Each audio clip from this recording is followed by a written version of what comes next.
Here with the quorum, and I'm glad you joined us to our special call meeting for the Plainview ISD School Board of Trustees. Today is August 31st, 2022, and I've asked Ms. Salazar if she can lead us in the pledges, and I'll do the invocation. Would you pray with me? Gracious Father, we thank you for this day you've given us. We thank you for the water. We thank you for life, for blessings, and we thank you for this district. We thank you for the staff and the children of this district. We just ask for your direction as a board. Everything that is done and said, it is towards this district. We just ask that you be with us and continue to protect us, and that we can have a very successful year as we continue on this journey. We ask you all this in your wonderful name. Amen. Amen. Amen. Can you please stand with me for the pledge? I pledge allegiance to the flag of the United States of America and to the republic for which it stands, one nation, under God, indivisible, with liberty and justice for all. Honor the Texas flag. I pledge allegiance to thee, Texas, one state, under God, one and indivisible. Thank you very much. Dr. Sanchez. All right. Okay, the first part of our meeting is a public hearing to discuss public input on budget and tax rate. Do we have anybody signed up for the hearing? Okay. All right.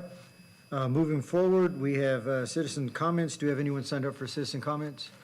Okay. All right, at this point, we'll share some information with the board. We have two reports under recognition. And so we'll get Ms. Dickerson, our principal of Plainview Collegiate High School, to make a special announcement. Hey there, Board of Trustees and Dr. Sanchez. I'm honored to bring good news to you tonight. This year, Plainview Collegiate High School partnered with 3 institutes of higher education: Angelo State, on-ramps through the University of Texas at Austin, and South Plains College, to provide our dual credit and dual enrollment classes at PCHS. TEA mandates early college high school programs work with institutes of higher education in Texas to reduce barriers to college access. The Texas Higher Education Coordinating Board, which is the TEA of higher education, has mandated public colleges and universities in Texas make college degrees affordable for all students. When we were meeting with Angelo State and talking through the challenges of providing dual credit to our high school students and helping to close the gap between college acceptance and college degrees, Angelo State agreed with the data that Dr. Sanchez has presented to you. There's a significant gap between the number of students accepted into a college and the number of students completing their degree. College readiness is a buzzword thrown around to explain part of the problem, but the elephant in the room is the ever-increasing cost of a college degree. The most significant barrier to the college education is the cost of going to college. Angelo State typically charges $60 per semester credit hour with no additional fees for dual credit classes taught at a high school campus. Angelo State also has open source textbooks, so there's no additional cost to the student. A 3-hour class would cost $180, and this seems very affordable to an average family. Angelo State wanted to think bigger and reach more students. Beginning this fall, Angelo State has expanded their CAR scholarship to include dual credit high school students. No other institute of higher education in Texas has thought to include the part-time high school students in their financial aid agreements. Each student qualifying for free and reduced lunch will qualify for tuition exemption for 1 ASU class per semester. But it gets even better. Angelo State has agreed to honor Plainview ISD's district-wide free and reduced lunch status. This means every student at PCHS will receive 1 Angelo State class tuition-free each semester. On-ramps to the University of Texas at Austin offers reduced tuition for qualifying students. Their full price tuition is $199 per class.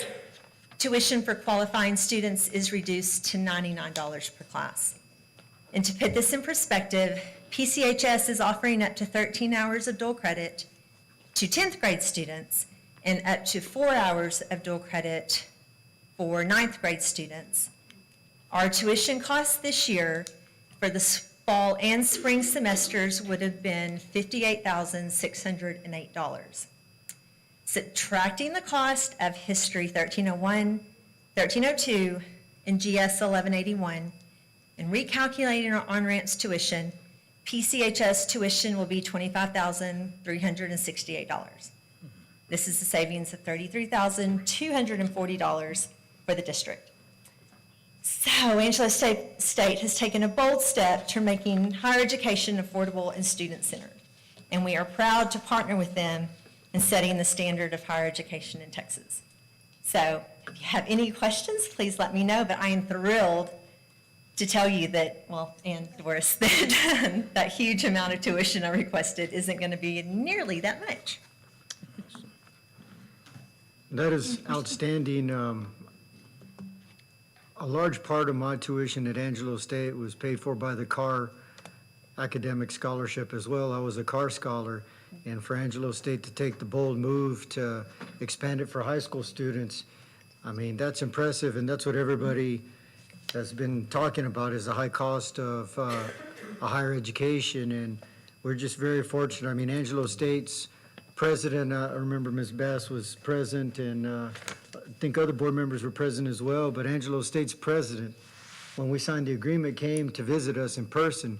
He came, I think the provost came, one of the vice presidents came, and they Yes, brought- there was a big group that came. yeah, they brought us all Angelo State cookies and cups and things, but to have the president from Angelo State University stop by was big, and, I mean, this is, again, something that we wanted you as the board to hear, but we also want our community to hear that we have such an amazing partner with Angelo State in this endeavor, and so we have to figure out some way to acknowledge and thank Angelo State for their contribution to Plainview ISD and to the students at the collegiate high school.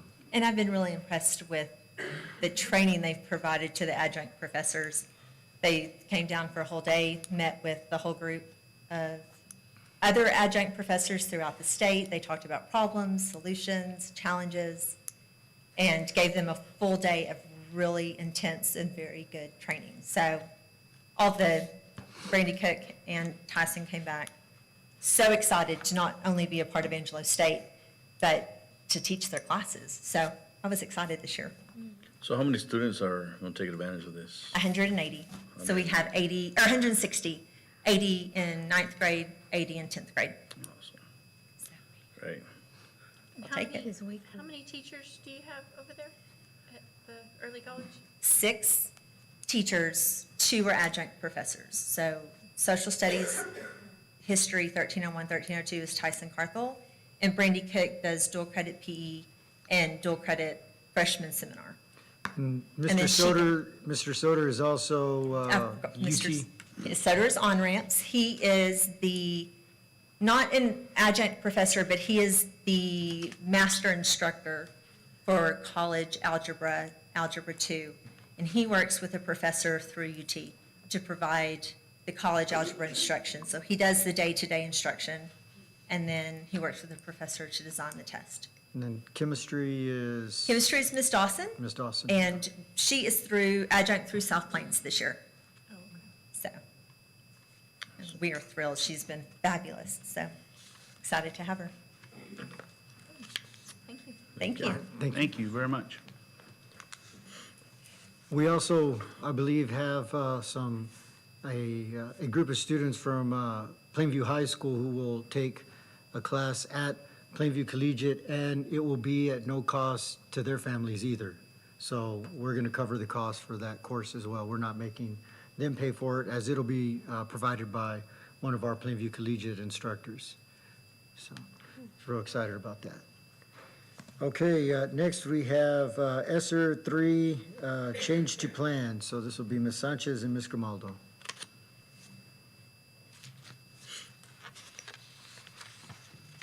I think Ms. Sanchez took off and just left you, Ms. Grimaldo.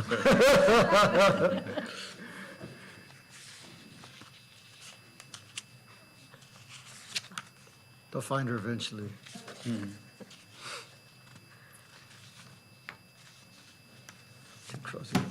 down. Hi, good afternoon. So Mary's portion is actually first, so I can't really start without her, so. Okay, well, we can wait for her. Okay. There she is. I heard she tried to do this on her wedding day too, but She, no, that's a whole other story. When the priest said, "You may kiss the bride," she took off. And that is true. I have it on video. I had to chase her down.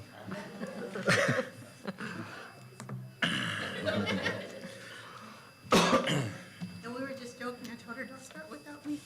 So, I follow direction. You and Jeff both do this. Yes. Okay, we'll start off with the RIPIX plan. This is Lisa Grimaldo, and she will be helping with the presentation of the plan.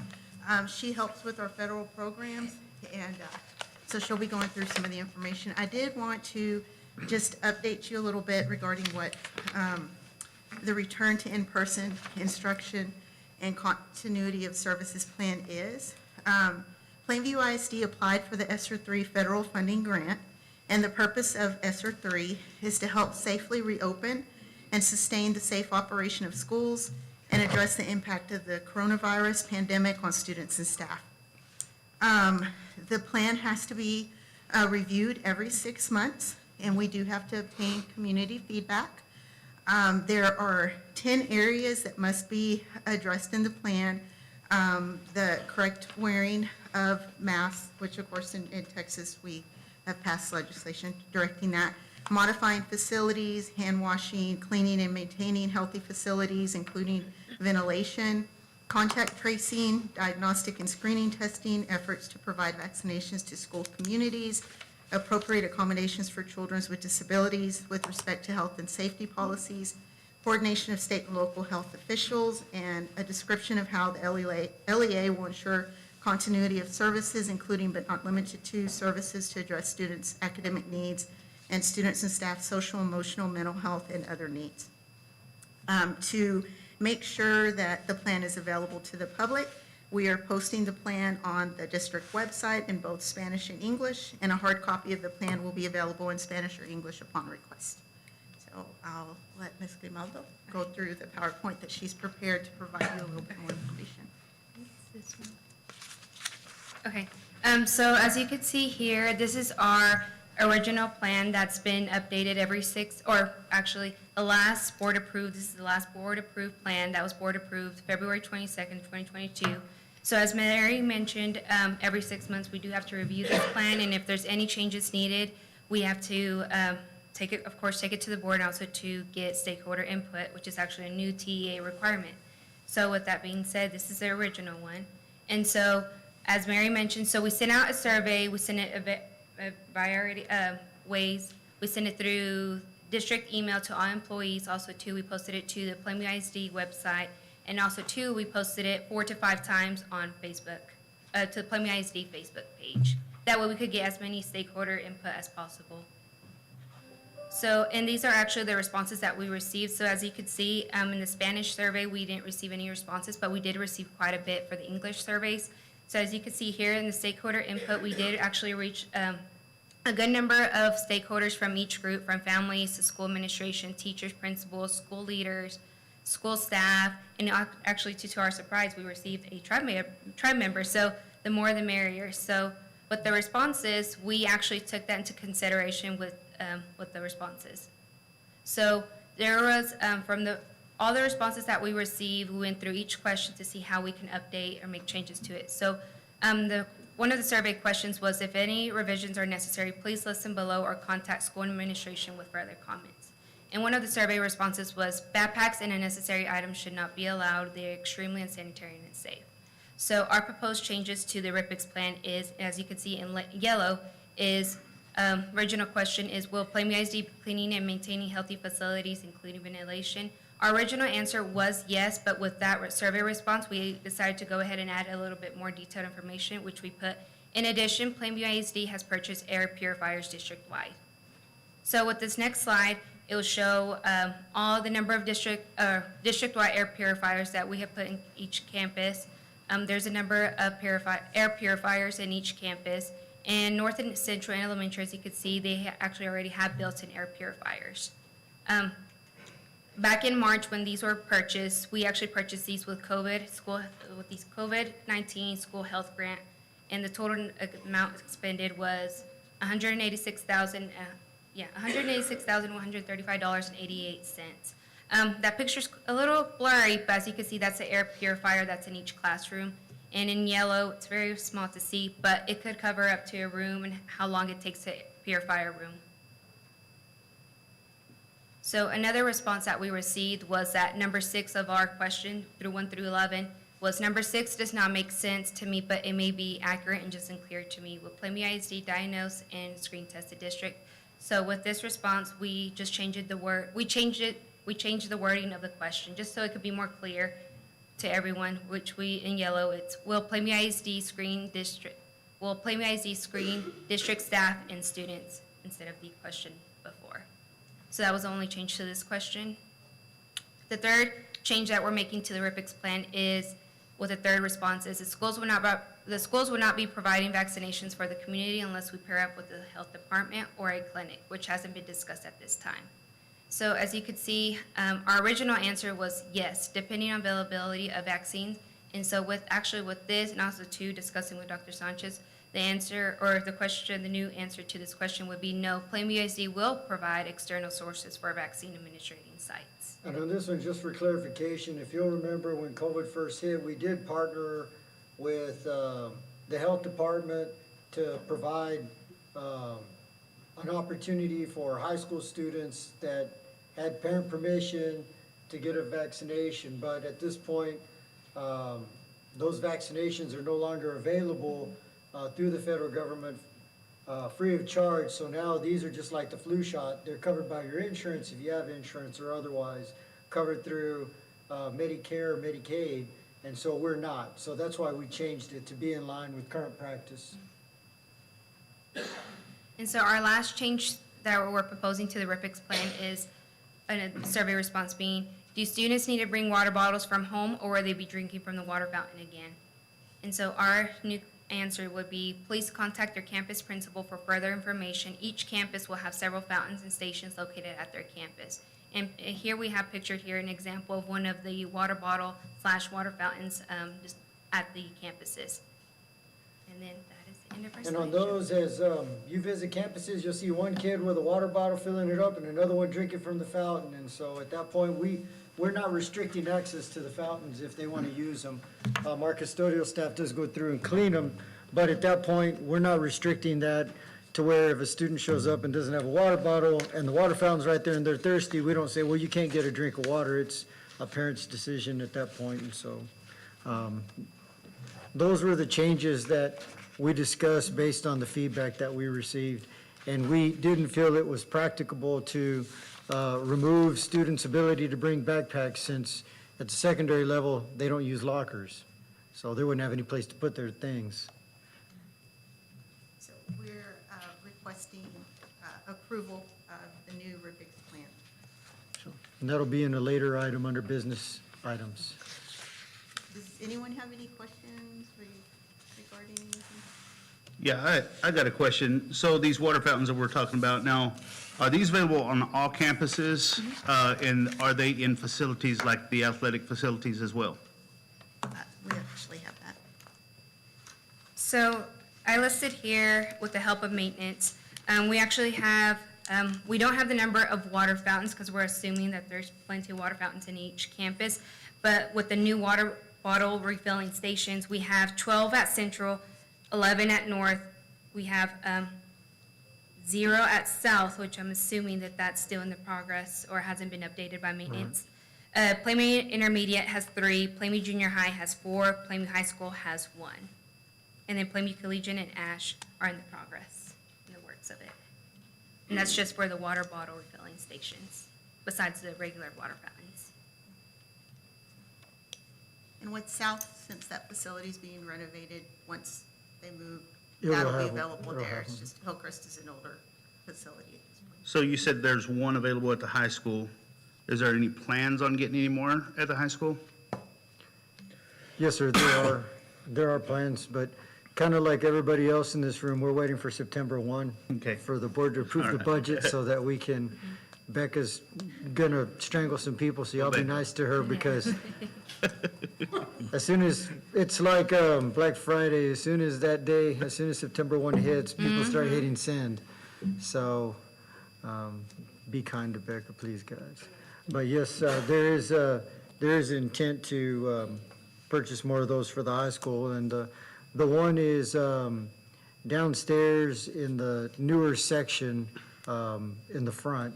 I guess it would be kind of the math wing on the way to the science and history area. So there's one there.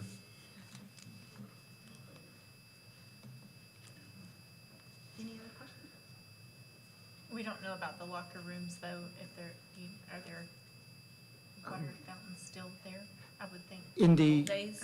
In the locker rooms, there are water fountains in the new section at the junior high, as well as in the new section at the intermediate. There are water filling stations at the intermediate. They're in that new wing right across. You have the girls' locker room, boys' locker room down the hall. There's one right there. And then there's a fountain adjacent to the gym. And then at the junior high, by the new basketball courts and where the bathrooms are, between the band hall and the field house and the training room, there are water filling stations there as well.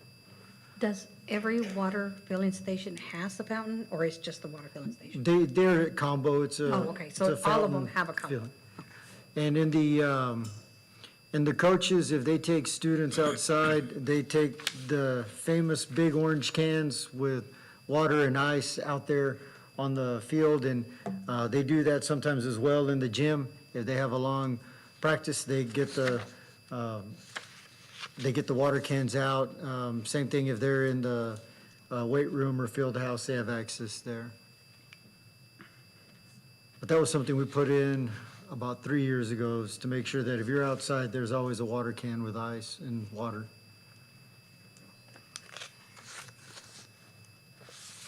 Any other questions? Because Lisa's ready. Okay, thank you. Thank you. Thank you. All right. Under business items, the first item we have is consideration of approval to adopt the 22-23 tax rate and interest and sinking tax rate. This is kind of the School Finance 101 rendition, but maintenance and operation is misleading. You would think that it would be to build things, but maintenance and operation is to maintain and operate. So maintenance and operation is always a larger tax rate. As you can see, it's 1.03240. And the reason it's a larger tax rate is that's what covers budget, that's what covers salary. I mean, it covers everything that we're about to, on September 1, with y'all's approval of the budget, have the opportunity to begin expending for the benefit of staff and students. So that's the larger, the 1.03240.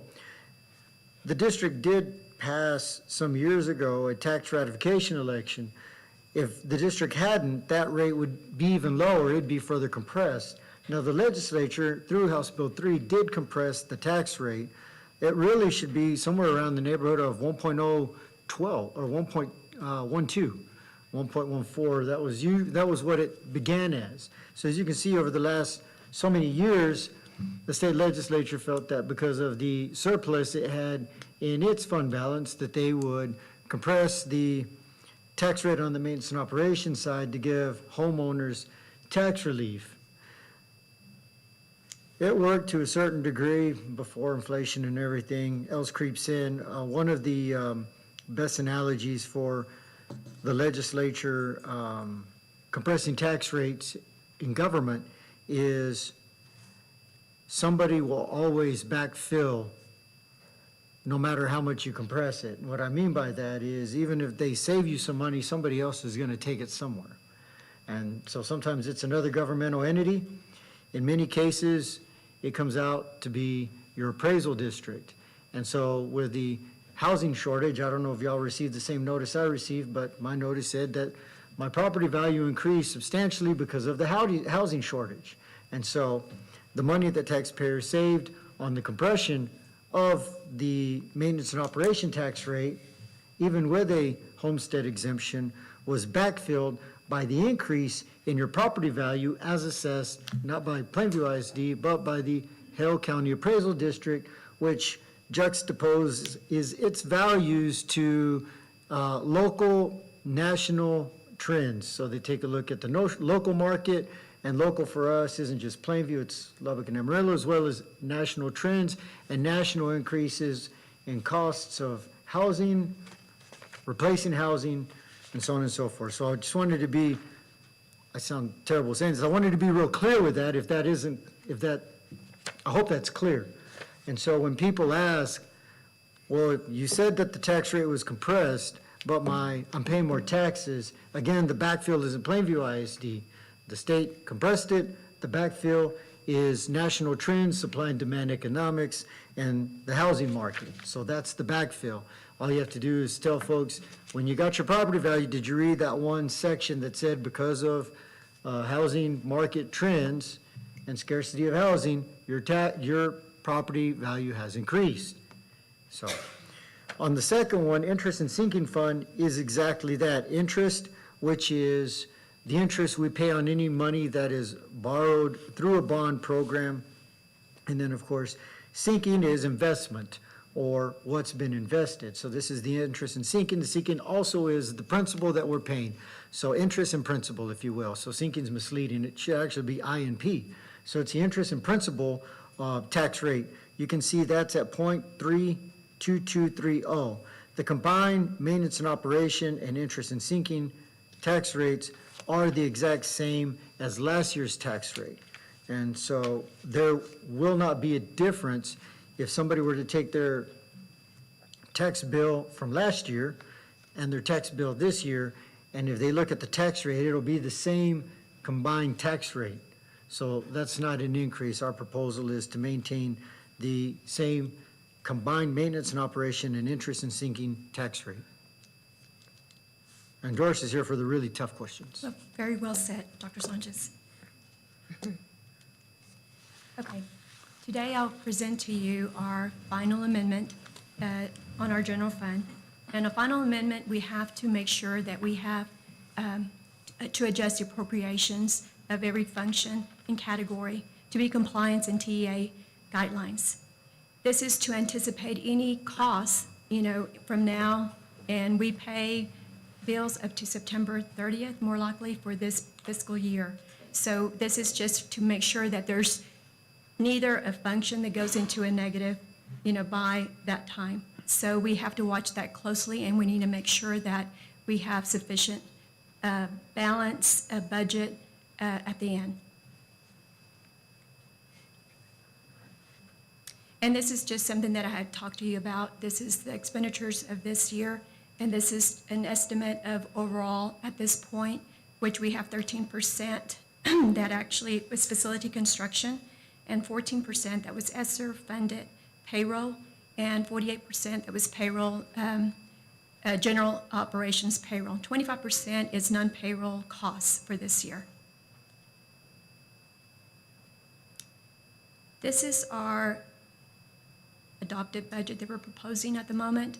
And as you can see, food service fund revenues are estimated at 2.8 with expenses of 2.8. Our general fund from function 11 to 99, we are proposing a revenue estimate of 52.8 million and expenses of 52.8. We're expecting a balanced budget even for the coming year.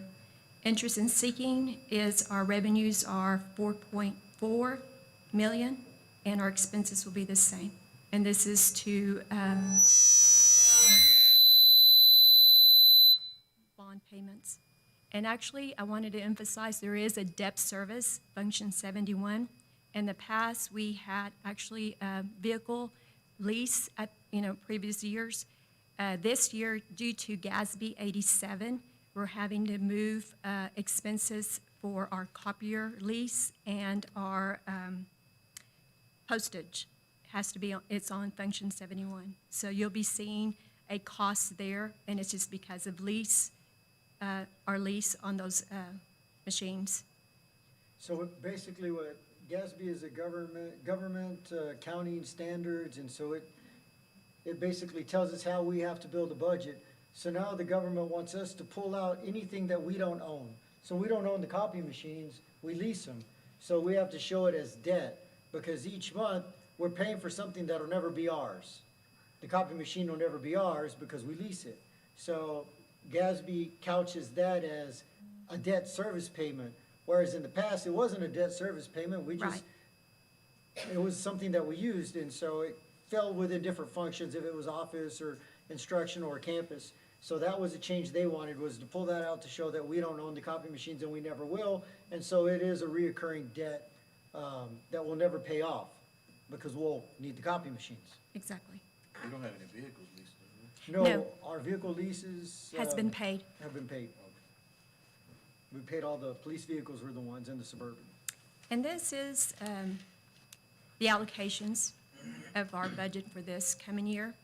And the 70% actually is instructional and student services. So that's really at the campus level, all services that we have for the students, which, leads from instructional to the librarian, curriculum and instruction, and instructional leadership, school leadership, guidance and counseling, nursing. So those functions are actually within that 70%. Student transportation is 4%, extracurricular is 5%, and general administration, which is all just function 41, is at 4%. And 16% is our facility, security, and data processing systems. And that 1% is our community service, our debt service, and our payments to JJAEP, and our intergovernmental charges, which is our Hale County tax appraisal. And this is just what Dr. Sanchez was talking about, our taxes from prior year to current year. Last year, we had an M&O tax rate of 1.05. Current year, we're proposing a 1.03. INS rate is 0.303 currently, and we're proposing a 0.3223. Our property values used to state our collections last year was 1.7. Our values have increased at 1.2 billion, and this current year is 1.3 billion. With that taking into effect, we have a local tax collection of 13.4 million this year. Next year, we're projecting of 13.7.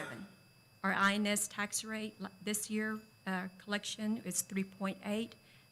This coming year, we're expecting a 4.2, but that's not including interest and all, so that's why you're seeing a 4.5 on the other slide. Do y'all have any questions? Can you go back 2 slides? I wanted to see something, where do we, the security, I guess is the 52? Yes. Okay, I know it's a concern within the community as if we're just giving them the bare minimum, but I just want to emphasize that it's not, we can see, what's the total on that? I'm trying to line it up. 723. Okay, And also, there's other fundings also for security. We have a federal fund Right. that also, We use Title V. Title V out of our federal grant covers Yes. quite a bit of safety and security. So that one is usually in the neighborhood of $100,000. Then we also are using ESSER funds this year to pay for the salaries. Yeah, the salaries of the additional monitors that we have at Central, South, and North. The person that goes, checks the doors, so we're covering them out of ESSER. So even though it looks like it's less here, that's really substantial. Plus, the camera system that y'all purchased last year, we don't need to purchase a whole lot of that because it was part of we updated the cameras at the high school, updated the cameras at on the new campuses. And that's part of the bond construction. And then we updated the cameras at the junior high and at the intermediate. So some of that looked really big last year. This year, we already paid for it last year. There will be some more expense coming for South, but that'll be bond funded. Of course, the ballistic glass and the laminate, that's another cost there. But when you go from 6 campuses that weren't as secure to 3 campuses that are more secure, plus the improvements that were made at the intermediate and junior high. Really, the facilities where we have to take a look at an investment in the future would be the high school, Ash, and Plainview Collegiate, to look at some safety and security measures there for them, because they were built and situated before, Uvalde. I mean, I hate to say that, but that's that. But that's a substantial amount, because it doesn't include things that we've already paid for. Like I said, the laminate, the ballistic glass, the cameras, and the monitoring price did go down a bit, because we're going from 6 to 3 as well. And that's good, because, I mean, that's a hot item within the community, and just to let them know that we're not limiting, especially that item right there, so. And I mean, we continue to maintain a police department in their districts, that some districts still don't, but most are moving in that direction, but we do, and they continue to receive training. And, I mean, that's a good investment as well. Can you go back to that general fund slide at the beginning that, I just had I pulled it up here. On the instruction, the amendments, could you explain what that is? The less, I guess that'd be 5 million? The 5 point? Okay, we're just reducing that so we can allocate to the other functions. Okay. Because as you can see on the final budget, we have 24,000 to end the year in that function. And that's due to ESSER. We have, enough there to be able to move to other functions. And usually right now, next month, we'll be paying for utilities. So we need to move within functions to make sure we have sufficient. And so if we have a negative after we close the year, that's why we have to make sure that every function has sufficient, because it could be, on our first rating, it will ding us there, we'll have less of a score on our first rating. But the biggest piece is, with the ESSER funds available to cover tutoring, cover some of the instructional supplemental materials, to cover some of the software licenses for intervention, so that funding isn't necessary there, so it gets moved somewhere Right. else, because, again, with the ESSER funding, it backfilled that amount. So just because it's in the budget, if we're using another funding source, it doesn't make sense to spend it all, just because it's there. If there are other needs, and if everything that was initially budgeted can be covered through either the ESSER grant, other federal sources, as well as local budget. Could we just, I guess, for more than anything than clarity, I want to try to clear up more things than we have. So on the ESSER fund, on the ESSER funding, what does that look like for longevity, right? I mean, I know we talk what we're using part of the ESSER fund, so We what have does up that to look like going forward? 2024 to expend those funds, but just depending on how we use it this year, we might finalize ESSER funding this year, just depends. And so that's why we've come to y'all with one-time big items with that, as opposed to small items. I mean, we want to be sure that we're cutting out as much as possible reoccurring costs within that funding source. And that's why when you go to the pie chart, This one? yeah, that's why when you look at the 1413, I mean, it's a flip on facility construction and ESSER, so it was a flip to be able to cover a lot of that. Exactly. Then the 1% that you see covered some of the things that you saw on the previous slide in terms of some of the shifts on the instructional side. But, I mean, the facilities, we won't have to each year build a golf facility or a band marching field, things like that. So we wanted to be sure that we invested in things that didn't incur reoccurring costs, and something that would outlive the life of the memory of the pandemic, if you will.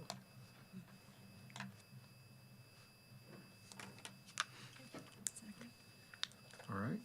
Thank you. You are gonna have to turn on the lights, because I didn't bring my reading glasses and I can't see in the dark, so I'm just gonna admit it. I'm gonna own it. All right, so the first item that we have under the 3 is consideration and approval to adopt the 22-23 tax rate and interest and sinking tax rate. As you can see, the interest and sinking tax rate did backfill what was decreased in maintenance and operation to allow us to cover the bond, to be able to pay the bond sooner than later. And so with that, I'll recommend the board approve adopt the 22-23 tax rate and interest and sinking tax rate. Board, any more questions or comments on that? Not hearing none, do we have a motion? I'm gonna pass that out.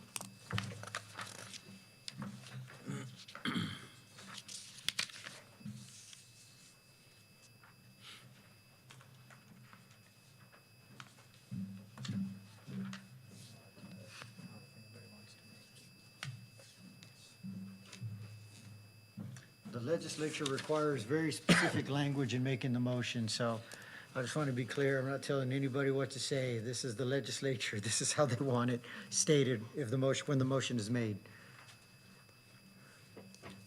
Okay, the word is before you. Anybody want to make the motion?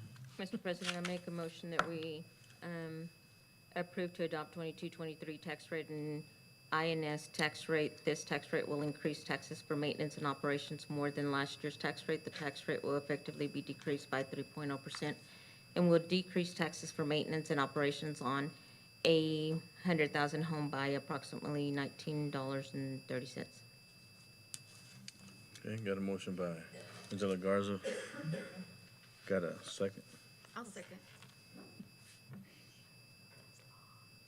from Ms. Rivera, I guess? Okay, thank you. All right, all in favor, say aye. Aye. Aye. All against, nay? 7-0. Thank you. All right. The next item we have is consideration and approval of the 22-23 budget, and that was what Ms. Chapa just presented.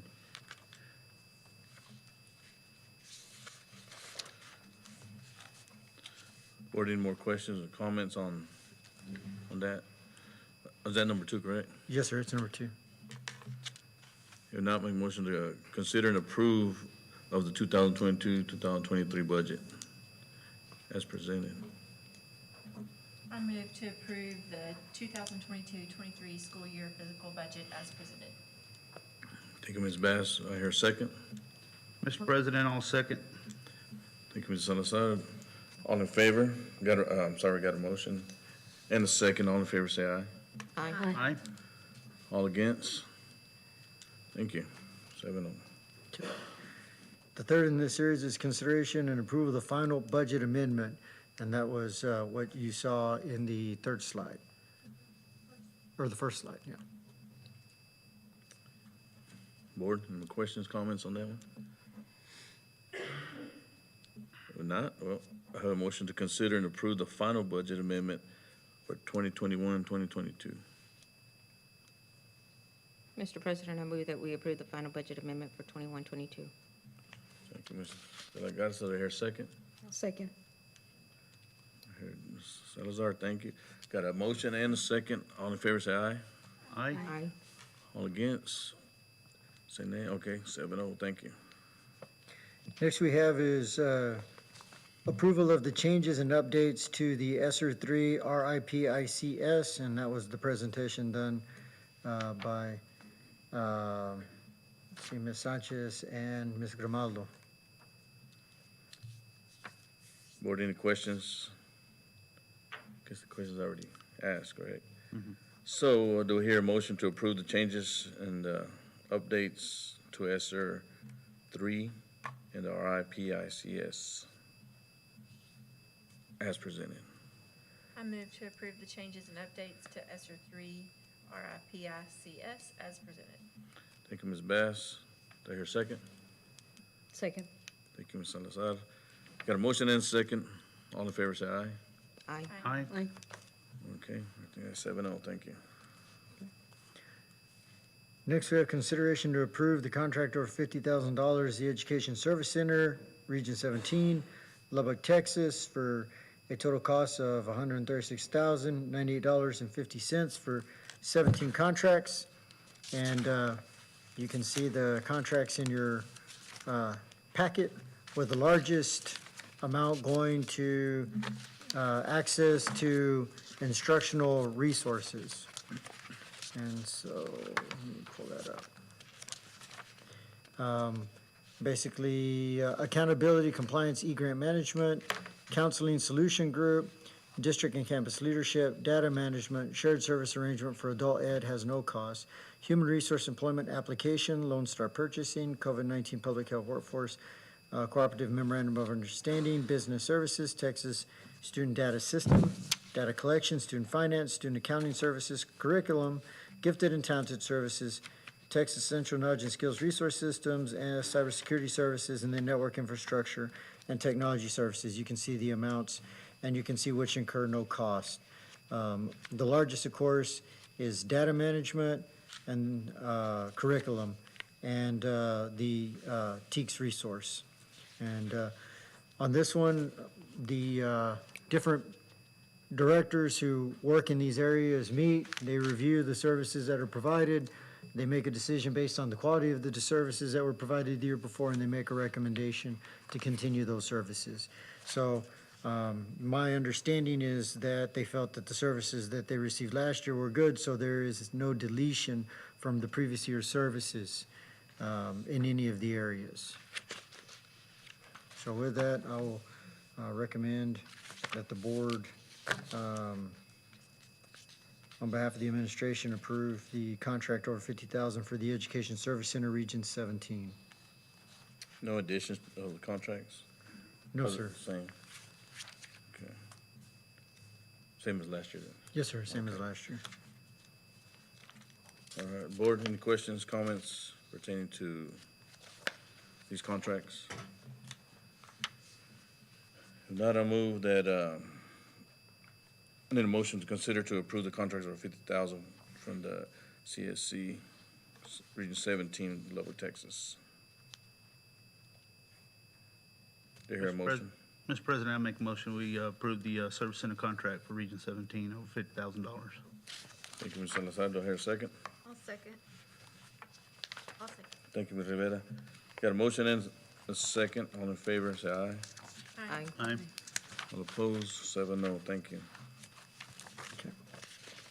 Next is appointment of members of the School Health Advisory Council. The Texas Education Agency requires the board to approve the appointment of at least 5 members to the School Health Advisory Council. Mr. Wallace is the administrator who is designated over this area, and he is supported by our health service manager. And so you have the list of the proposed members of the School Health Advisory Council, and the chair is, of course, our health service manager, Ms. Chandler. And then the co-chair is Chris Williams, who leads AHEC. And then, of course, the principal representative is Mr. Wallace, he's the administrator for this committee. And you can see that we have parents on the committee, as well as our men's athletic director and women's athletic director. So with that, on behalf of the administration, I'd like to recommend to the board the approval of the appointment of members to the School Health Advisory Council. Board, any question? Just out of curiosity, I saw that it was shared, and the community was given the opportunity to apply. Did you have very much response from the community? Yes, we did have. Good. Good. Good.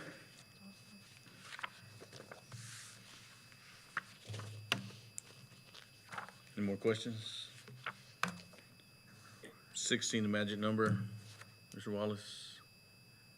16, whatever the, amount of people we have on the committee, half of it must be parents. So if Okay. you look at that, at least 8 are, actual parents on there. So 16 is not a magical number, but we just have to make sure that whatever we have, half of them are parents. I understand. It's a good mixture, a combination. All right, board, entertain a motion to appoint of all the members of the School Health Advisory Council as presented. Mr. President, I, oh my gosh. Move. Move that we approve the appointments of members to the School Health Advisory Council. Thank you. Presented. Thank you. Did I hear a second? I'll second. Give me- Okay, got a motion and a second. All in favor, say aye. Aye. Aye. Okay, so like 7-0. Sorry, I was into that 16 magic number. Yeah, thank you. All right, next we have is consideration approval under Texas Tax Code, Section 35.05, for sale of property and release in the city of Plainview. On this item, I leave it to the board's discretion to vote on this item.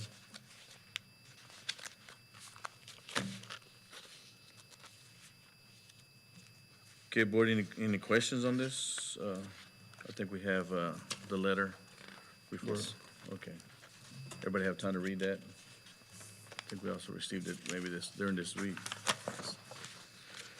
So, at this time, I will entertain a motion. Mr. President, I have concerns with this motions. Is there any way we can do a closed session or for discussion? We can. It would fall under, yes, It does sale of property and Exactly. release, yeah. So it's for the sale or purchase of property. So the board can discuss in executive session under, let's see, 55. yeah. 5,000. Deliberation and consultation with attorney regarding potential conflict of litigation and matters involving attorney-client privilege. Deliberation, the appointment, employment, compensation, evaluation, assignment of, this one would fall under the purchase of property. So that would be one of the ways to have a conversation. But also, to consult with the attorney, so I can get her on the phone if y'all have questions that she can answer from a legal point of view. Okay, we can jump into that. If the board doesn't mind, we can continue this and we'll move it to the end. Okay. All right. All right, we have item 8, which is consideration and approval of the attendance committee for the 22-23 school year. You have a copy of the attendance committee membership. Most campuses do have their attendance clerk on just for data purposes, and some campuses don't, but that data can be brought in by the administrator who's on the attendance committee. The function of the attendance committee, of course, is to determine if a student who has missed more than 10% of their required days under compulsory school education law should get credit for attendance due to extenuating circumstances. So instead of being left to one person, there's a committee that discusses it and makes a decision. A decision could be to waive a requirement because of an extenuating circumstance, or require a student to make that time up, either on a weekend or after school, or another opportunity when a student could make up time that they missed, just to ensure that the student follows compulsory school education law. So with that, I'll recommend to the board approval of the attendance committee members for the 22-23 school year. Any questions? Hearing none, I entertain a motion to consider and approve the attendance committee for the 2022-23 school year. I move to consider and approve the attendance committee as presented. Thank you, Ms. Bass. Do I hear a second? I'll second. Thank you, Ms. Salazar. Got a motion and a second. All in favor, say aye. Aye. All opposed, say nay. 7-0. Thank you. All right, next item we have is approval of the NIFA funds for North and Central Elementary Campus. This isn't something that is a usual item. This is something that is very unique, and I'll ask Ms. Sanchez to share the information on this.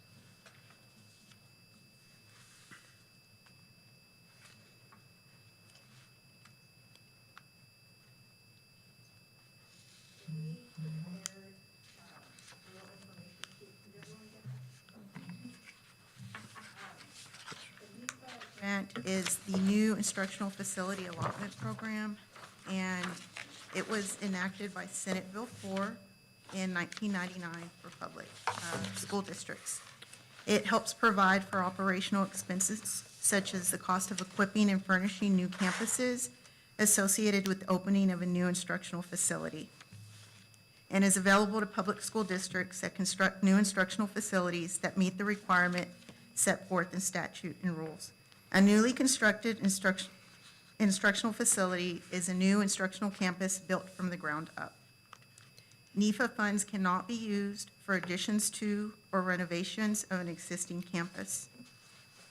The applications were due by July 15th.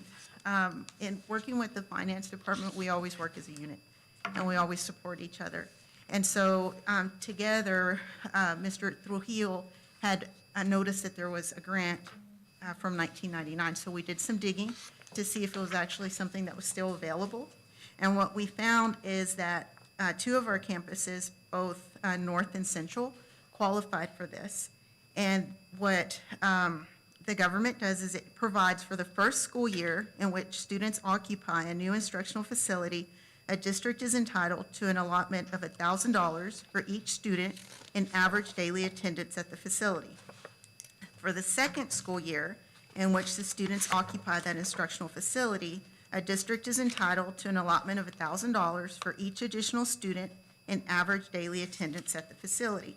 So a newly constructed campus is eligible for Nifa for the first 2 years it is in operation. Now, we did qualify and we did receive notice that Central would qualify for a total of $491,416, and North would qualify for a total of $501,147. There are no spending requirements associated with the Nifa program. So since the allotment is intended to reimburse startup costs incurred by districts who open new campuses, the spending of the award is left to the discretion of the awardee. So we've received a total, and the first payment should be made on or before September 25th, of $992,563 for this year. Next year will be the other allotment. What's unfortunate is, for Carl and I were walking through South, and for $3 million more, we would have had a brand-new South. But nonetheless, South doesn't qualify, junior high doesn't qualify, and your intermediate doesn't qualify because they're not new construction, but Central and North do. So that broke our heart because, I mean, South is gonna be, I mean, really what we're salvaging is just, hindsight's 20/20, but y'all just be real nice to Doris now because she's the one that budgets it. And I saw Sarah and Sarah over here going like this, so. Are there any other questions regarding this? This is a really good opportunity for Yes, it is. our campuses, and so, You said this is eligible for the first 2 years? for the first 2 years, only the first 2 Okay, years. and is there a new contract that you have to apply for the grant The again? second year, you will have to apply for the grant again, and that'll be by July 15th, Gotcha. that we'll have to Perfect. apply again. So you're saying this 995,000 is for this year? 992,000, yes, will be for this year. And And then- if you look at number 4, it'll explain a little bit more. For the second school year in which the students occupy that instructional facility, a district is entitled to an allotment of $1,000 for each additional student in an average daily attendance at the facility. For the purposes of the program, the number of additional students in average daily attendance at a facility is the difference between the number of students in average daily attendance in the current year at the facility and the number of students in the average daily attendance at the facility in the preceding year. So basically, if the numbers stay the same, there's no new money. But if more students show up, then there's a potential for new money to cover the cost of additional students. And sometimes that's done because a campus will phase in, maybe half of its rooms and then phase in the other half. Or they add a couple of grades and then they grow into the next grade. And you should have a folder also that I prepared for you for Nifa.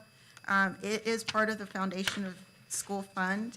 So we are a Category 1 school district, so if you look under B, number 1 on the Texas Education Code, It will outline for you when the payments will be made. So the first 15% of the yearly entitlement of the district shall be paid in an installment to be made on or before the 25th of September of a fiscal year. 80% of the yearly entitlement of the district shall be paid in 8 equal installments to be made on or before the 25th day of October, November, December, January, March, May, June, and July. And 5% of the yearly entitlement of the district shall be paid in an installment to be made on or before the 25th of February. So this will outline exactly when the payments will be made. I also included for you the information from TEA on the new instructional facility. The FAQ that you have, the sheet, the little two-pager that I gave you, I outlined everything that would pertain to our district to make it a little bit more simple to read through.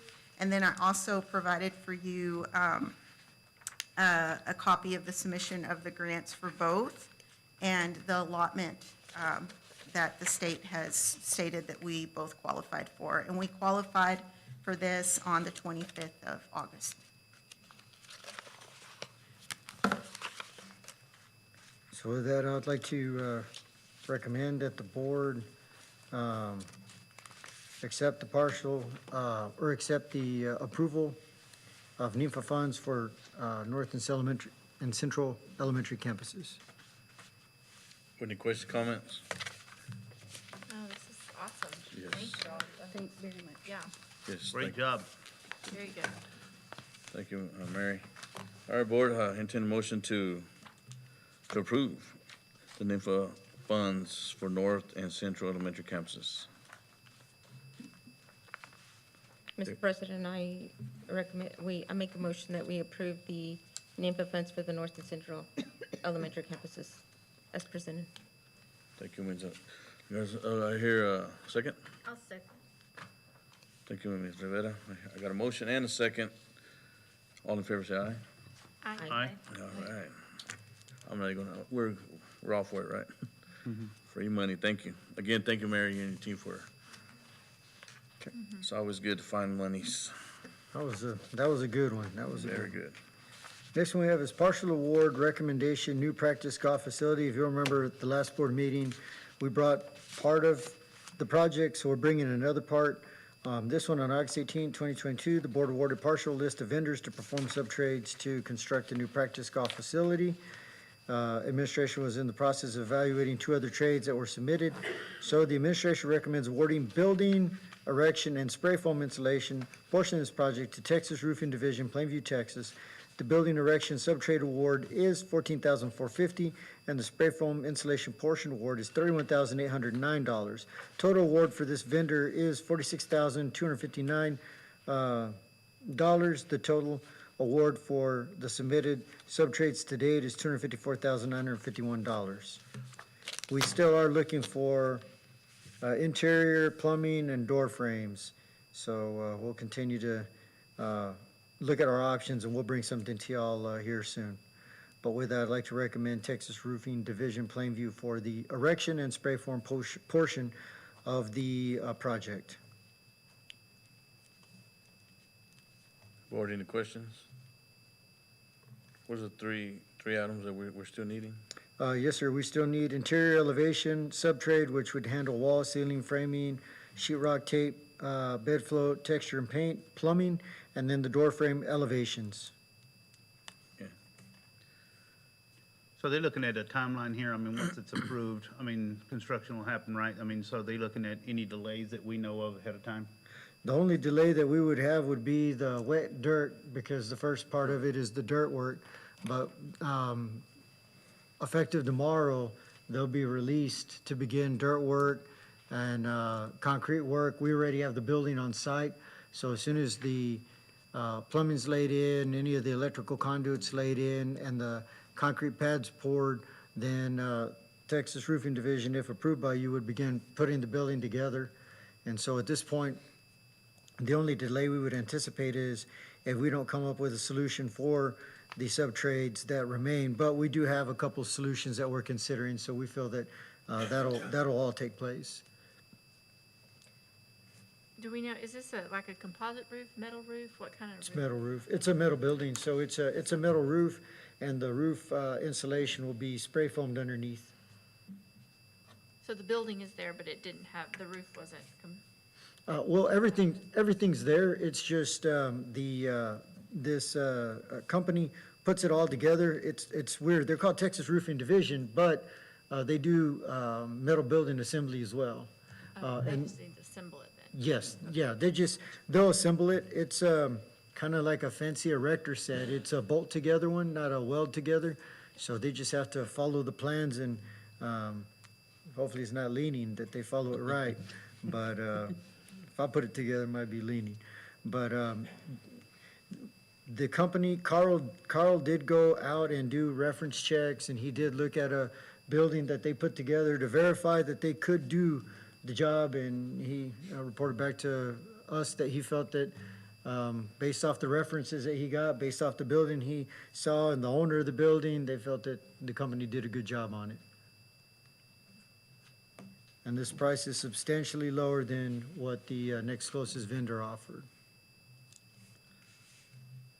More questions, board? Okay, at this time, I will entertain a motion to, I guess, partial award recommended for the new practice golf facility construction project over 50,000. Do I hear a motion? Really, it's not quite 50,000, but they still brought it to us, which is good. Anytime anything's close, we bring it. I mean, if it's within that 45 or up, we bring it. The aggregated project is over Over. 50, Yeah. so the whole golf facility is over 50. Okay. I move to approve Texas Roofing Division out of Plainview, Texas, to award them the next step in the golf facility, I guess you'd say. Works. That'll work. I wouldn't ask. That works, that works. Do I hear a second? I'll second. Do I hear any abstentions? Mr. President, I'm going to abstain from this vote. Okay, thank you, Ms. Rivera. Got a motion, a second, and an abstention. All in favor, say aye. Aye. All against? And one abstention. Okay. 6-0 with one abstention. Okay, all right. All right. The next item we have, and thank y'all for that, that keeps that project moving. The next one we have is consideration of approving a contract for athletic apparel agreement with Game One Sports Under Armour Highlight Athletic Agreement. Our current contract is with Adidas. There is a clause in the Adidas contract that if they're not able to fulfill what we order or need for our athletes, that we could step away from the contract in favor of another vendor. And both Coach Haddock and Coach Alfaro feel that Under Armour would be a better vendor. Their sentiment is with Tech being a Under Armour university, that we have a hub here locally which provides for Under Armour. They also mentioned that sometimes a medium in Adidas is a small or a large, and that Under Armour is more of a true fit. So they're making the recommendation. Cardinal Sports is still the same vendor that we've gone with in the past. I do not believe there's a significant cost difference. And all of the same, if you will, perks that we had with Adidas also apply with Under Armour. And so with that, I'd like to recommend that the board approve the contract for athletic apparel agreement with Game One Sports Under Armour Highlight Athletic Agreement. Board, any comments or questions? We're not breaking any kind of contract, are we, with Adidas at this time? What we did was submitted a letter and just said, y'all are not fulfilling your terms and conditions of the contract, and you have a 30-day out. And so if either party can go out, can withdraw, I'm sorry, let me start over. Either they or we can state, you're not fulfilling the terms of the contract, so we want out. And so there will be no problem with it. Adidas just, they're really not even represented in this area very well anymore. And the biggest issue is they are not supplying our uniforms or the coaches' apparel or the students, warm-up suits, shoes in a timely manner. So Game One Sports is now the name of Cardinals. They're having to substitute with a completely different brand. And so it's really Adidas just has not fulfilled the contract. And so with that, they felt like other schools around us are also Under Armour, and they've had no trouble getting their uniforms or their shirts or their shoes. I mean, there's several components. Anything that's worn on the sidelines or on the court or the field supposed to be Adidas, but they've just not fulfilled it. So we've had to substitute with one-off brands or whatever.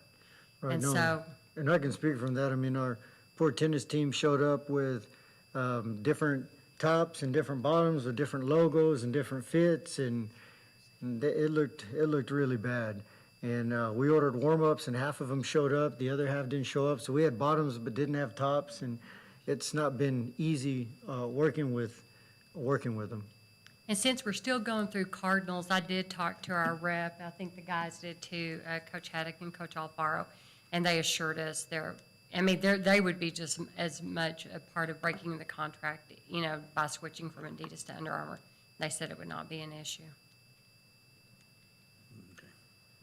So on the flip side of this, obviously going with Under Armour, there is a contract, and what's that contract look like as far as longevity? I mean, do we step into a 1 year, 5 It's year? a 5-year, so it's a 5-year contract for an apparel agreement. I think we wrote it on the board right up. The first year, we get $10,000 and $10,000 in off retail. Isn't that right, Jonathan? $10,000 free product. Yeah, free product. And then each year, subsequent year is $5,000. That was the same when the Adidas was structured. But it's a 5-year contract. And again, if they don't perform, I read over the contract. I'm really good at that now. And I circled an initial, changed the venue laws. I did lots of things, and they sent back the contract. But I just want to make sure we had a 30-day out, and we do. That's what we want, is to look at contracts that give us for non-performance, if we can have a 30-day out. But it's not like we're buying just uniforms in the normal year, so you're not really committing any funds to future years. It's doing an agreement to wear it. There are Under Armour logos on our things, on our uniforms and our clothing and shoes. But if for any reason they don't fulfill it, we can get out. We feel like it's okay. I mean, is there a major switch as far as, the name brand, obviously, but is one better than the other? Are we losing any kind of ground here? I don't as think far we're as losing in quality. Do you Uniforms think? go? As far as the quality of the apparel, whether it's team uniform, football, basketball, the quality of the uniform is all the same.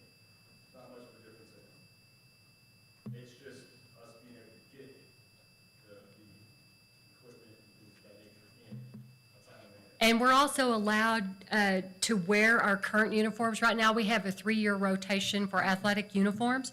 And so we have specific sports that rotate every 3 years. So I confirmed with our sales rep, Tui Rankin. I said, now, the district isn't going to go out and buy, 9 years worth of uniforms straight up. He goes, no, y'all can continue to wear the Adidas uniforms without penalty. It's not like you're not following the contract by doing that.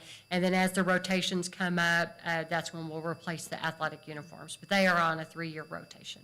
Do we know if we have Adidas product out there that we're waiting on, basketball and or track? So we're still working on a few things that we ordered back in April. Okay. And I actually was approached by Coach Webb today on some things that they ordered that they're still waiting on since May. And so Yeah. we're still waiting on some items to be stocked. We canceled some orders today with Adidas because that's when they want us tomorrow, budget's up. So those are the issues that we're talking about. Well, it's also frustrating for our accounts payable department too, because they can't close out the year. We're having to roll some things forward. So it's frustrating when they don't deliver the product and we can't do our job to close it out and start over with a new budget. So they'll be applauding, I think, our accounts payable department. Very good. Board, any more questions, comments? I know our students look good regardless of what brand it is to me. That's right. As long as we don't have no anorexic bulldogs, I'm good. So it's gotta look the same. So at this time, I'm gonna consider Entertain a motion to consider the approval of the contract for athletics apparel agreement with Game One Sports Under Armour Highlight Athletic Agreement. Mr. President, I say we make a motion and approve contract for athletic apparel agreement with Game One Sports Under Armour Highlights Athletic Agreement as Thank you, Ms. De La Garza. Do I hear a second? I'll second. Thank you, Ms. Rivera. All in favor? I'll get a motion in a second. All in favor, say aye. Aye. Against? All right, thank you, 7-0. Let's order 'em. All right. I do have a flaquito, but he plays tennis, so. All right, the next item we have is consideration of approval to increase adult paid breakfast and lunch meal prices for the school year 22-23.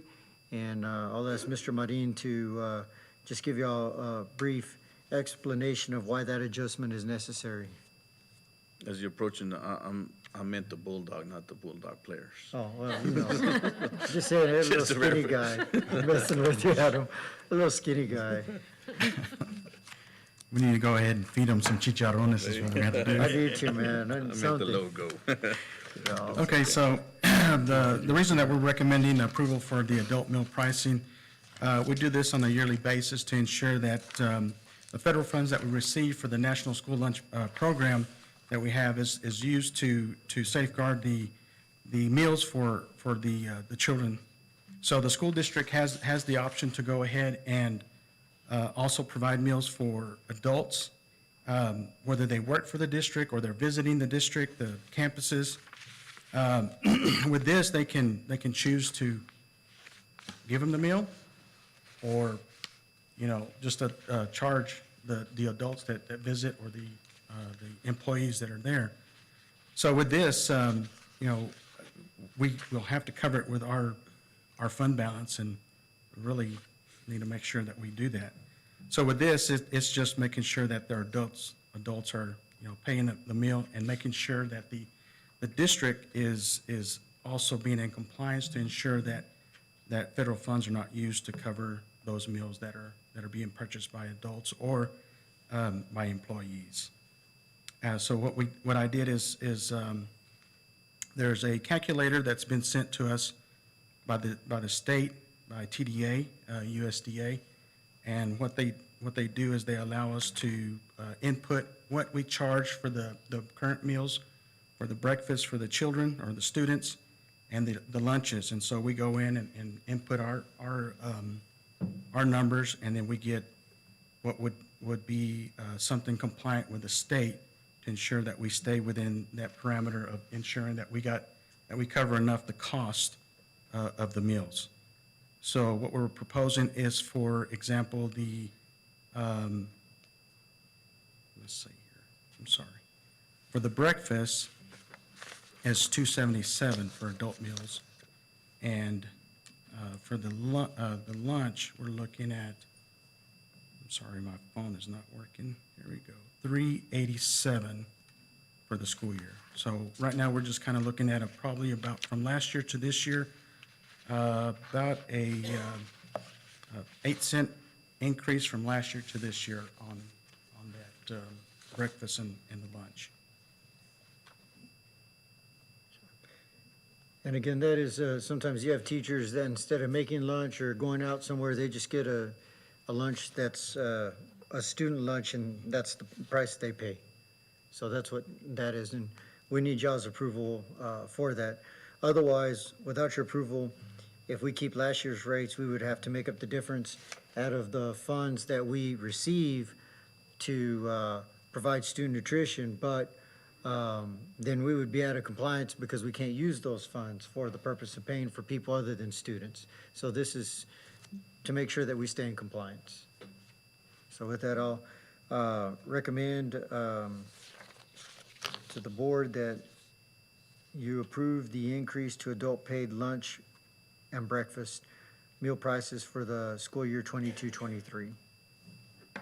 Is there a difference in the portions that adults get versus the children, or is it? That's just a slight difference, yes. Do they still provide choices for the teachers, like Yes. a salad, so they have an option of something different? Yes, that's sometimes correct. than the kids? Is there an option of a, less price? Charge Yes, charge for for a the meal. the lunch? Is there an option, you're saying For like them to at the get smaller portions? something, to get something cheaper than what it's gonna be cost. No, this is. This is for the parents, I mean, for the teacher, staff. Yeah, this is the base price. The 387 is the price for whatever it is they get. Whatever they get. Yes, ma'am.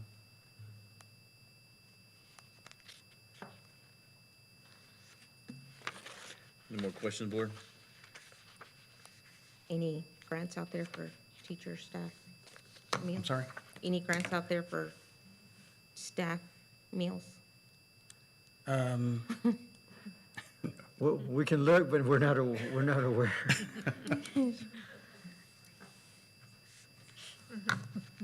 That's either breakfast or a gallon of gas. Yeah. That's what I'm looking at, so.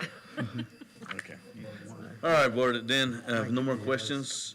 Entertain a motion to consider the approval to increase the adult payment of breakfast and lunch meal prices for the school year 2022-2023. Do I hear a motion?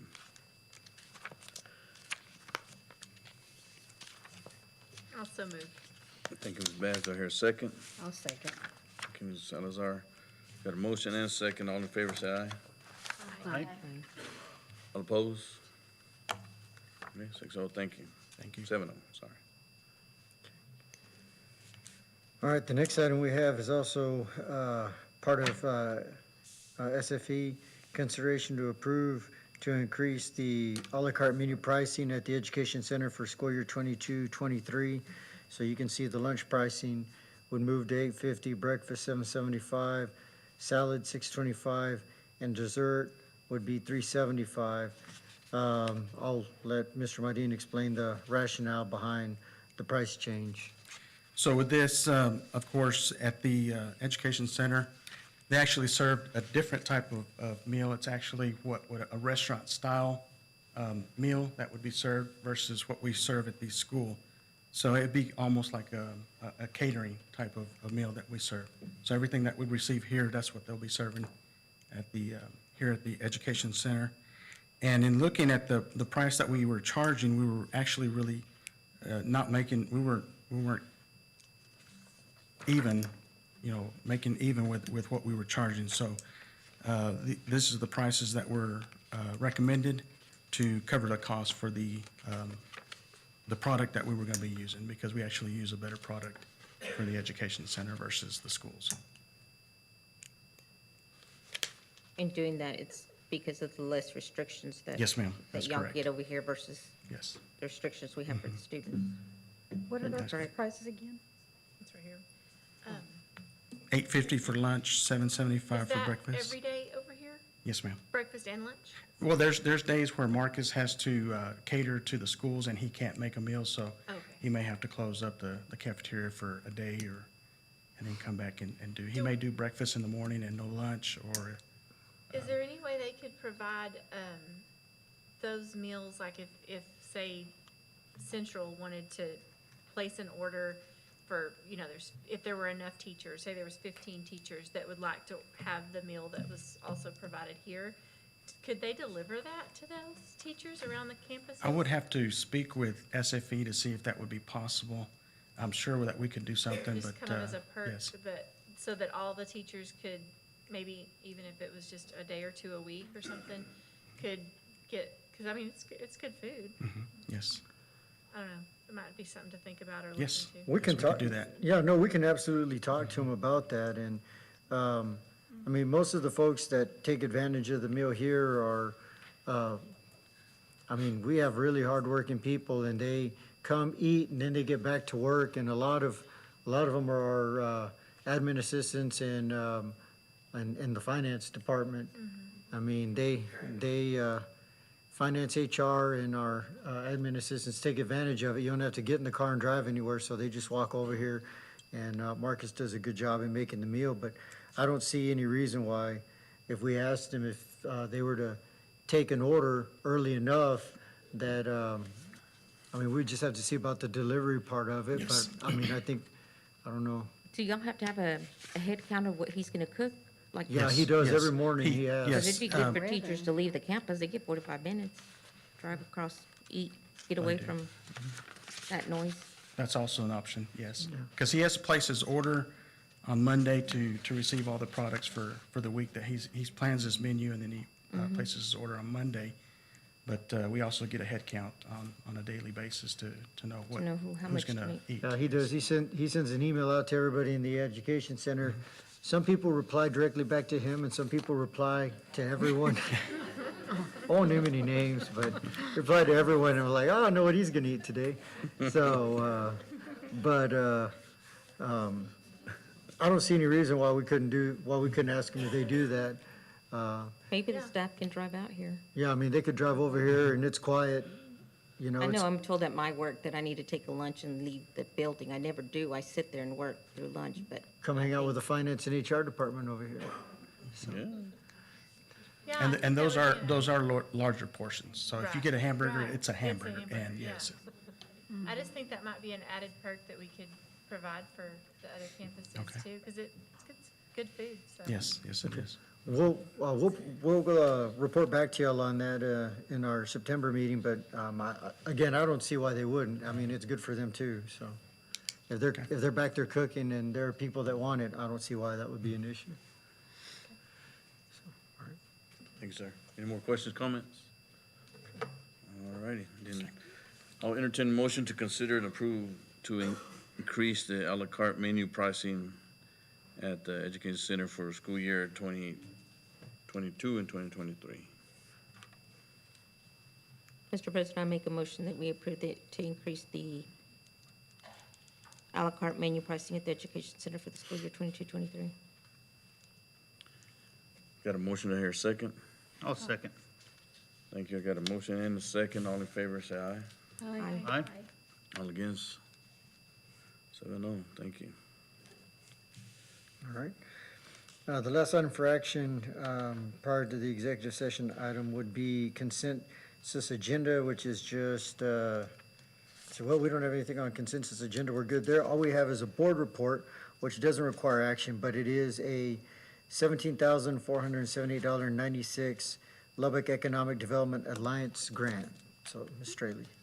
So, good evening, Board. You have a little bit of information here in Board Book. We have participated in the LEDA grant, which is a high-demand job training grant for the past 6 years here at Plainview. So LEDA partners with the Hill County EDC. They have been a wonderful partner and a huge supporter of our school system and our CTE program specifically. So in years past, we've purchased things for the welding department and for the CNA department. So this coming school year, we partnered with LEDA. This past year, the grant process is always lengthy. And we provide the information, the new programs we're offering, or programs that we would like to support. And then they help us, we write the grant together along with lots of other school districts. It's not Plainview specifically, but it's a large number of school districts. They put the grant together, we'll correspond back and forth. And then if the grant is received throughout the year, I will send quarterly reports based on how we're using the funds, how students are benefiting, if it's equipment or if it's industry certification. So you can see for this $17,478.96, we wrote the grant with them to support our web development program of study and our applied ag engineering program of study. I did include as attachments in Board Book if you wanted to see what those courses are that line up in those programs of study, but these are both new. We started them last year. This is year 2. These came from the comprehensive local needs assessment that we held 2 years ago for Perkins. Perkins is a federally funded program, so we work with the state and the federal government for our career and technical education program. Whenever we did our needs assessment, we have to look at the job market report as well as our student interest, because CTE is a choice, it's not a force. Kids pick what they want to go into, and I always tell CTE teachers, you have to be your best advocate and your best cheerleader, because if they don't like you, they can bail out of your program the next year, and if we don't have students, we don't continue the program. So we really try to support our students in what they tell us they want, but the federal government a few years ago with Perkins 5 threw out the new requirement that anything we offer in the school district must line up with the job market reports as well. And so when we did this 2 years ago, we recognized that in this area, there was a lot of need.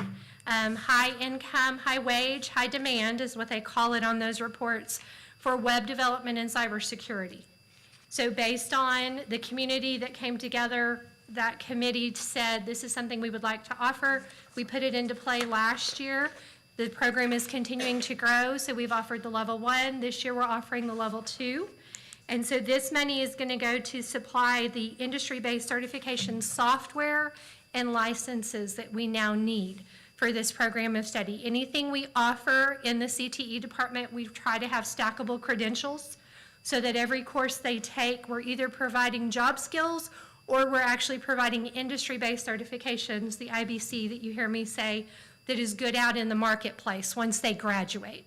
And these are industry exams that are not specific to high school kids. These are national board exams that anyone in this room could go out and challenge if we wanted to. So part of this money will go to fund those new certifications that we'll offer students. The other part of the money will go towards the Applied Ag Engineering program. And more specifically, with that program, we're going to be purchasing 4 engines, a welding simulator, and power mechanics tool sets. Don't ask me to get more detailed than that, because I can't. But Kevin's here. So Kevin is my go-to if you have ag-specific questions. He's ready. What does a welding simulator look like? It's actually pretty cool. It's on you've got a computer screen, 2 computer screens, and it's an actual, like a virtual reality type thing, where you won't have to have the vents, anything like that, so hoping to start that, because we get a couple of those over the next couple of years, until we can get the actual setup for an actual welding booth in those classes. Because that pathway has welding.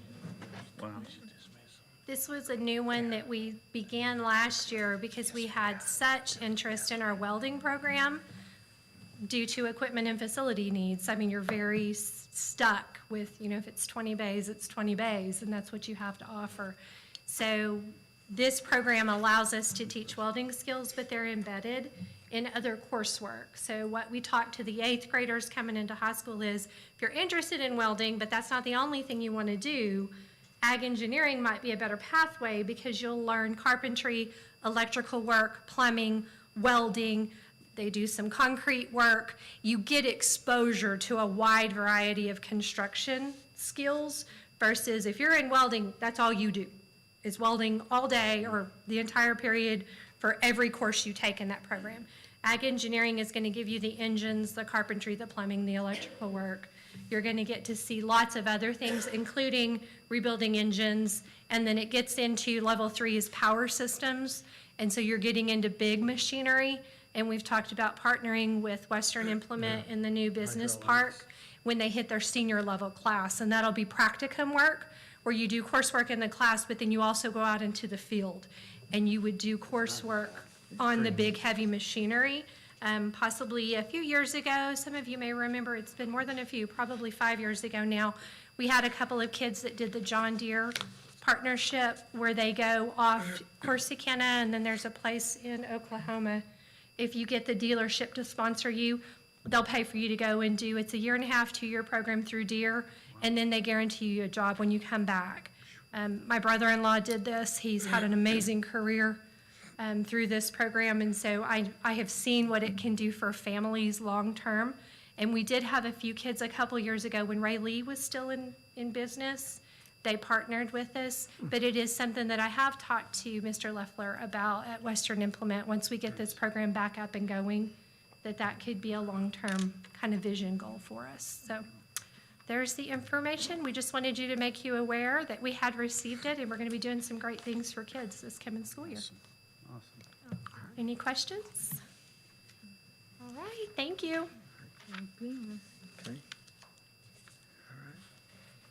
Want to let them go, sir? Sure. Okay. All right. This time, we'll go ahead and dismiss all of the administrators. Y'all have had a long week, a long day, and so y'all can head home while the board deliberates in executive session. At this time, the board will go into closed session permitted by the Texas Government Code, Section 551.001, to liberate, let me see here. Oh, and 551.074 with the attorney regarding I know there's a, Items under attorney-client privilege. okay. Items under the attorney regarding the potential matters with the attorney, so. Midweek, a lot of y'all missed church. Let's go home and relax, okay? Moving on. It Thank you, is guys. Appreciate 7:39. you.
Gotta find it. It's like Doris is What hanging did with I- us.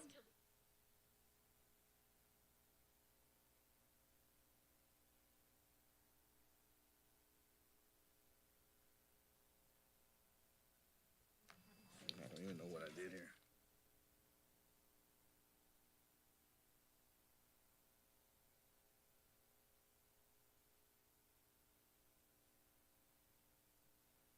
Okay. It is 8:20. The board's come back from closed session. Okay.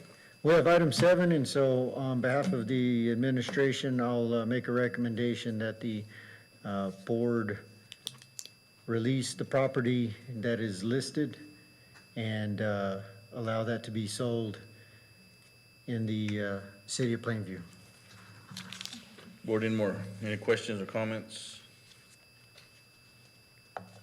Okay, I'll entertain a motion to consider the approval under the Texas Tax Code, Section 34.5I for the sale of property and release of the city of Plainview as listed below.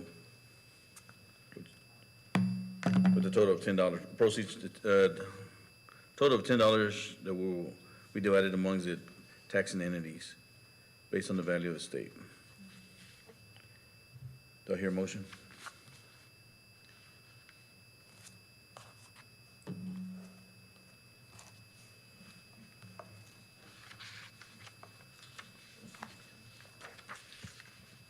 I so move. Okay. Got a motion, do I hear a second? I'll second. That y'all's voice carries, I just, okay. Thank you, Ms. Rivera and Ms. Salazar, or Ms. Bass. So we got a motion and a second at this time. All in favor say aye. Aye. Aye. All against, say aye. Nay? Nay. Got one nay? Aye or nay? All against, say nay. Nay. I said nay. Okay. So we got, 5, 4, 5, 2, Himself, 5, 2. Oh. whatever yours is. it's 5 ayes and 2 nays. 2 nays. Motion passes. Any more business, for the board? No, sir, Mr. Soto, that concludes the business of the district for this evening. Thank you. Meeting adjourned.